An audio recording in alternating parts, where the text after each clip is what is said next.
So one question I have for you is kind of this idea that like let's say people understand that they need more clarity in their understanding, right? They're not an engineer. They're let's say it's some normie, they're a parent, they work a job, they have kids, they're busy, right? Like they don't have time to like go change the world. What good for them is there to understand this meta, or do you think it would be like so the question somebody asked is to what extent do you believe it's possible for the masses to be naive?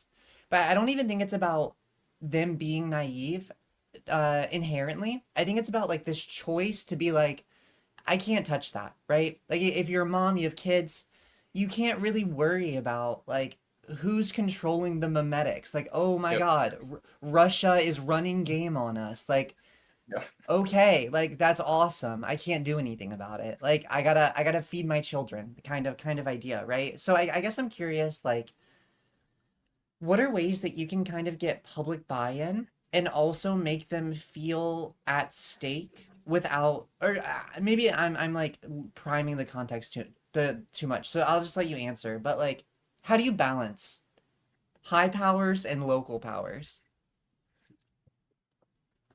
The good news is I think we can do that without everybody having to have this level of awareness. All you need is for each person to be inside of a trust network where somebody has that awareness. That's a much more achievable goal. Like instead of every human having that awareness, which is maybe too hard, but I think everyone can be in a trust network where they know that somebody has the awareness. And what does it mean for you to be in a trust network where someone has the awareness? It means when something happens in the world that you care about, you want to know what the heck should I worry about this or not. You sort of have this person or source where you can ask them, what does this mean for me? Um, Now, like right now, a lot of that is like, everyone already has like something that functions as such for them, and a lot of them is like, their favorite, podcaster or media person or something. Like the Memetic Institute here can basically do a health check on that, can basically look at that and say like, okay, actually, either you're at risk here because even though he's feeding you good information, but it's a point of failure here where like he could just flip one day. Like you have no way of knowing, and like we can make a recommendation, but like wait, here's a way in which it can be more resilient.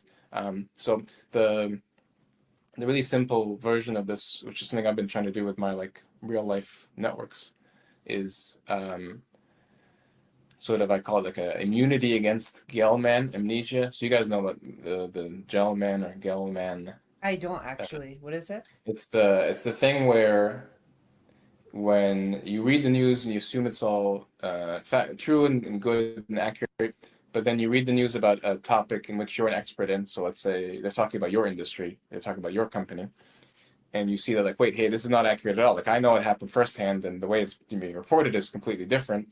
So you see that gap very clearly, and so you trust it. You see that gap, but then you forget. Like the amnesia part is that you forget that you still trust in all the other topics, even though you've seen how big of a delta it is. Yeah. Okay, so we can. Some of the Memetic Institute would like to measure, like, or like, I like this idea of like a immunity against Gell-Man amnesia, which you can do by uh, having a sufficient network connectivity. So, like I have friends that work at Google, and so when I read the news about something Google said or is doing or whatever, I can ask this friend, I'm like, what does it look like from your side? And he doesn't know what the executives are doing or whatever, but he has there's a narrative that you can see. There's a different view that you can see if you're inside the company. It's Yeah. harder for company, yeah. So, same thing. You have a family friend who's like a dentist or a doctor or whatever, and so you have people in theory, you can imagine a structure where like everybody has, uh,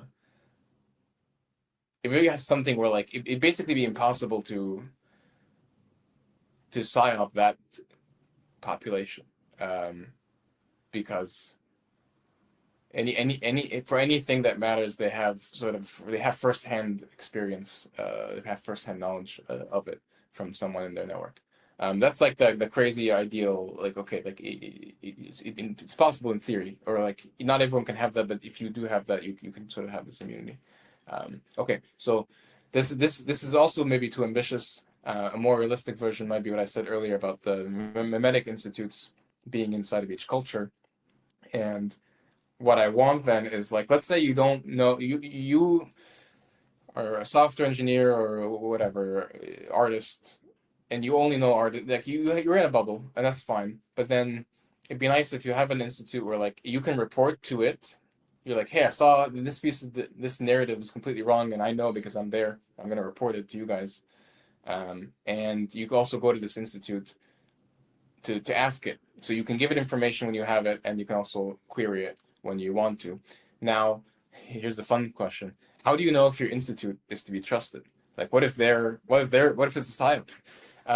Okay, well, the way you do that is you have to test it. So every medic institute wants you to test it.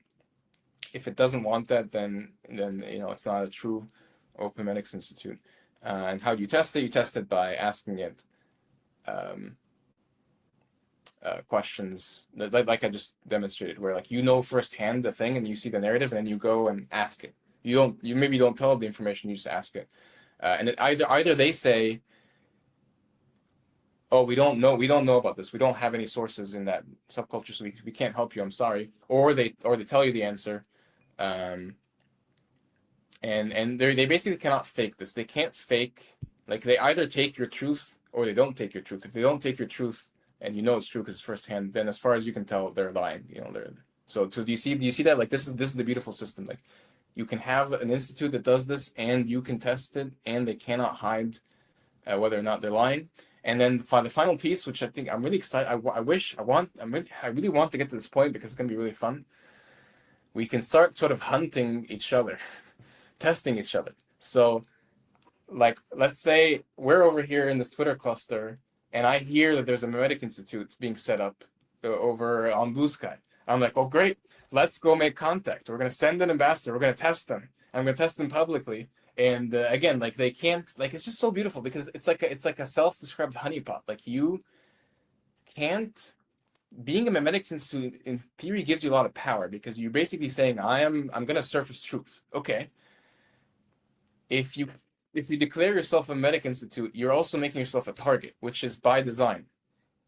So you're going to get tested by all the other Memetic Institutes, and the final piece in all this war, like, this war is still happening the same way it's currently happening, but the difference is going to be that you as an individual person have a protocol to test the institute yourself. The truth is within your hands. This is, I honestly, I think this is one of the biggest important pieces for me that changed my relationship to politics. It's when I realized that there are things that, no matter what happens, there are things that I know to be true, and I don't have to trust anyone. I can find that out for myself. Not everything, but that there are some things, that there's some ground on top of which I can get solid ground, solid truth, and from there you just expand, and that's the whole thing. If we can get there, I think we can get there. I don't see why not. I don't see why we can't get there.